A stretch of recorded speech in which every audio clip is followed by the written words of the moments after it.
Big breaking news చూస్తున్న మహిళలకు రేవంత్ సర్కార్ మరొక గుడ్ న్యూస్ చెప్పింది. కోటి మంది మహిళల్ని కోటీశ్వరులు చేయడమే మా లక్ష్యం అని చెప్తున్న కాంగ్రెస్ పార్టీ అనుకున్నది అనుకున్నట్టుగా పక్కాగా అమలు చేస్తుంది. మహిళా సంఘాలకు వడ్డీ లేని రుణాలను అందిస్తుంది. దాదాపు 344 కోట్ల రూపాయలు మహిళా సంఘాల ఖాతాలో పడబోతున్నాయి. మహిళల్ని కోటీశ్వరులు చేసేందుకే రేవంత్ సర్కార్ కంకణం కట్టుకున్నట్టు తెలుస్తుంది.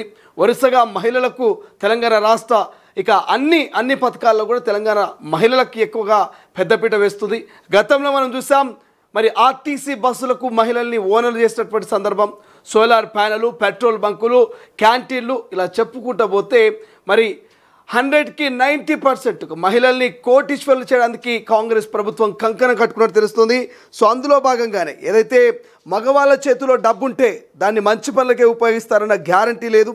సో ఎదురుగా వైన్ షాప్ కనిపిస్తే ఆ డబ్బుతో లిక్కర్ కొనుక్కునే అవకాశం ఉంటుంది. అదే మహిళ చేతిలో ఆ డబ్బుంటే దాన్ని ఆమె పొదుపు చేస్తుంది, మంచి పనులకు వాడుతుంది. అవునా కాదా, నిజమా అనేది మరి మీరే చెప్పాలి. అందుకే ప్రభుత్వం ఇవాల్టి నుంచి అంటే మహిళలకు మరి ఈ నెల 18 నుంచి తెలంగాణలోని మహిళా స్వయం సంఘాలకు సంబంధించినటువంటి వారందరికీ కూడా రేవంత్ సర్కార్ అయితే గుడ్ న్యూస్ చెప్పింది. వారు తీసుకున్న అప్పుల కోసం చెల్లించాల్సిన ఏవైతే వడ్డీలో జమ చేయాల్సినటువంటి నిర్ణయానికి సంబంధించి దీనికి సంబంధించినటువంటి నిధులను కూడా విడుదల చేసింది. దీంతో అప్పులు తీసుకున్న మహిళలు సంఘాల ఖాతాలో ఈ వడ్డీ నగదు జమ చేయనున్నారు.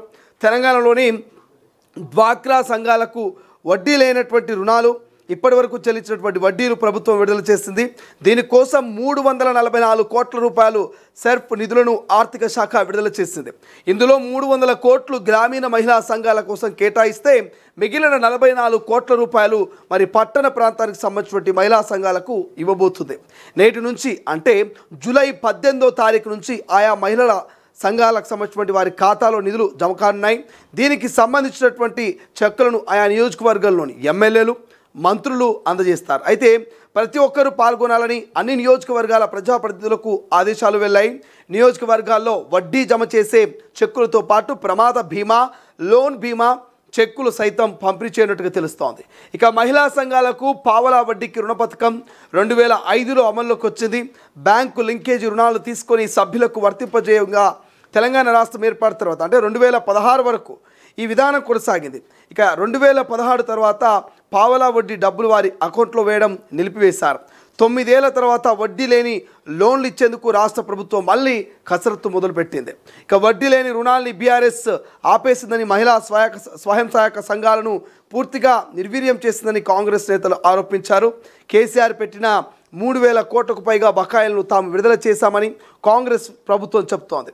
అంతేకాకుండా ప్రజాప్రభుత్వం అధికారంలోకి రాగానే సకాలంలో వడ్డీ లేని రుణాలు చెల్లిస్తున్నట్టుగా పేర్కొంది. దీనివల్ల మహిళా సంఘాలన్నీ కూడా ఆర్థిక కార్యకలాపాల్లో అనూహ్య అభివృద్ధి కనిపిస్తున్నట్టు తెలుపుతూ తాము మాత్రం ప్రతి ఏడాది క్రమం తప్పకుండా రుణాలు ఇచ్చేందుకు బడ్జెట్లో నిధులు కేటాయించినట్టు పేర్కొంటుంది. అంతేకాకుండా వారిని కోటీశ్వరులు చేసేందుకు కూడా ప్రణాళికలు రచిస్తున్నట్టుగా వెల్లడించింది. మహిళా సంఘాల పరిధి మరింత పెంచేందుకు కూడా చర్యలు చేపట్టారు. ఇప్పటి వరకు 18 ఏళ్ళు దాటిన వాళ్ళు మాత్రమే ఈ సంఘాల్లో చేరేందుకు అవకాశం ఉండేది. దాన్ని 17 ఏళ్లకు తగ్గించారు. మరోవైపు 50 ఏళ్ళు దాటిన వారిని కూడా ఈ గ్రూప్లో చేర్చుకునే వాళ్ళు కాదు. కానీ ఏ ఏజ్ లిమిట్ను తీసేసినట్టు అంటే ఆ ఏజ్ 60 ఏళ్ళ 50 ఏళ్ళ పైబడిన వాళ్ళు కూడా మరి చేర్చుకునేందుకు అవకాశం ఉంది. ఆ ఏజ్ లిమిట్ ప్రభుత్వం తీసేసినట్టుగా చెబుతోంది. తెలంగాణలో 17 ఏళ్ళు దాటి యువతి నుంచి 17 ఏళ్ళు దాటినటువంటి యువతి నుంచి ఏ వయసు వాళ్ళైనా మహిళా సంఘాల్లో మరి మహిళలు చేరవచ్చు అంటూ రాష్ట్ర ప్రభుత్వం చెబుతుంది. ఈ రుణాలతో మహిళలు వివిధ రకాల వ్యాపారాలు చేసుకునేందుకు వీలవుతుంది.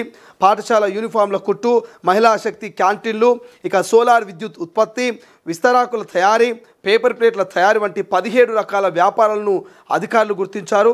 ఈ వ్యాపారాల ద్వారా మహిళలు స్వయం ఉపాధిని పొందడమే కాకుండా ఇతరులకు ఉపాధి కల్పించే అవకాశం కూడా ఉంది. ఈ కార్యక్రమం ద్వారా రాష్ట్రంలో 65 లక్షలకు పైగా మహిళలు లబ్ధి పొందుతున్నారు. అందుకే ఇది చాలా గొప్ప విషయం అంటూ ప్రభుత్వం చెబుతోంది.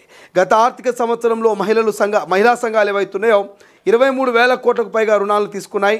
అంతేకాదు క్రమం తప్పకుండా వాయిదాలు చెల్లిస్తున్నాయి. ఈ రుణాలు సకాలంలో చెల్లించడం వల్ల మహిళా సంఘాల ఆర్థిక క్రమశిక్షణ మెరుగుపడుతుంది. అదనంగా రాష్ట్ర ప్రభుత్వం 500 కోట్ల వడ్డీ రాయితీ నిధులను కూడా విడుదల చేసింది. అందువల్ల రుణాలు తీసుకున్న వారు వడ్డీ చెల్లించే భారాన్ని వదిలించుకున్నట్లయింది. సెర్ప్ పరిధిలోని 345 కోట్లు 62 లక్షల 345 కోట్ల 62 లక్షల ఇక మెప్మా పరిధిలోని 154 కోట్లను వడ్డీ రాయితీగా చెల్లించారు. ప్రస్తుతం తెలంగాణ రాష్ట్ర ప్రభుత్వం ఎస్హెచ్జీల మహిళలకు, అంటే ఏదైతే ఎస్హెచ్జీలకు సంబంధించిన మహిళలు ఉంటారో వీరందరికీ అన్ని రకాల సంక్షేమ పథకాలని వర్తింపజేసేందుకు చర్యలు తీసుకుంటుంది. ఇందిరాశక్తి స్కీమ్ ద్వారా ఇప్పటికే సౌర విద్యుత్ యూనిట్లు, స్టీల్ బ్యాంకు తదితర యూనిట్ల మంజూరు చేసిన విషయం విదితమే. రానున్న రోజుల్లో వడ్డీ లేని రుణాలు 10,000 నుంచి మరి 1 కోటి వరకు ఇచ్చి స్వయం ఉపాధి యూనిట్లను నెలకొల్పాలని మరి మహిళా సంఘాలని ప్రోత్సహించేందుకు ఈ రాష్ట్ర ప్రభుత్వం కార్యాచరణ రచిస్తున్నట్టు తెలుస్తోంది. మహిళల అభివృద్ధి కోసం రాష్ట్ర ప్రభుత్వం సహాయక సంఘాలను రుణాలు అందిస్తుంది. సంఘాల్లోని సభ్యులు వివిధ వ్యాపారాలు చేసుకుంటూ ఆర్థికంగా మరింత బలోపేతమవుతున్నారు. వారికి మరింత ప్రోత్సాహం ఇచ్చేందుకు ప్రభుత్వ బీమా సౌకర్యం కల్పించింది. ఈ సంఘంలోని సభ్యులు స్త్రీనిధి, ఇతర వ్యాపారాల అభివృద్ధుల కోసం లోన్ తీసుకొని ఏదైనా అనివార్య కారణాలతో మరణిస్తే వారి రుణం 2 లక్షల లోపు ఉంటే దాన్ని రాష్ట్ర ప్రభుత్వం చెల్లించనుంది. ఈ విధానాన్ని బ్యాంకు లింకేజీ లోన్లోనూ తీసుకొని వారికి వర్తింపజేయనుంది. ఈ పథకంలో భాగంగా లోన్ తీసుకున్నటువంటి మహిళ న్యాచురల్ డెత్ పొందితే తీసుకున్న రుణం 2 లక్షల వరకు మాఫీ అవుతుంది. ప్రస్తుతం గరిష్టంగా ఒక్కో మహిళకు 2 లక్షల రూపాయల లోన్ ఇస్తున్నారు. మిగిలిన సభ్యులు వారి కిస్తులను చెల్లిస్తే సరిపోతుంది. మృతి చెందిన మహిళ బ్యాంక్ లింకేజ్ లోను, స్త్రీనిధి లోన్ కింద, శ్రీనిధి సురక్ష కింద 2 మాఫీ అనున్నాయి. సభ్యురాలు చనిపోయినట్లయితే బీమా కింద ఆమె కుటుంబానికి 10 లక్షలను చెల్లించనున్నారు. అదేవిధంగా సభ్యురాలిపై ఉన్న లోన్ని కూడా మాఫీ చేస్తారు. తీవ్రంగా గాయపడితే సదర్ సర్టిఫికేట్ ఆధారంగా బీమా చెల్లించున్నారు. ఇక 50% అయితే 5 లక్షలు, 100% ఉంటే 10 లక్షలు చెల్లిస్తారు.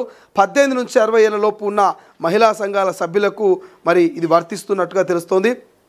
సో చూద్దాం ఏం జరగబోతుంది. నిజంగానే తెలంగాణ రాష్ట్ర ప్రభుత్వం, రేవంత్ సర్కార్, కాంగ్రెస్ సర్కార్ మరి 1 కోటి మంది మహిళల్ని కోటీశ్వరులు చేసే ఆలోచన, ఆ లక్ష్యం, ఆ దిశగా ప్రయత్నాలు చేస్తుంది. మరి ఎంతవరకు అది సక్సెస్ అవుతుంది, ఎంతవరకు మహిళలు కోటీశ్వరులు అవుతారనేది భవిష్యత్తులో చూడాల్సినటువంటి అవసరం ఉంది. అసలైన తొలి వెలుగు. ఫాలో వాట్సాప్ @తొలి వెలుగు official.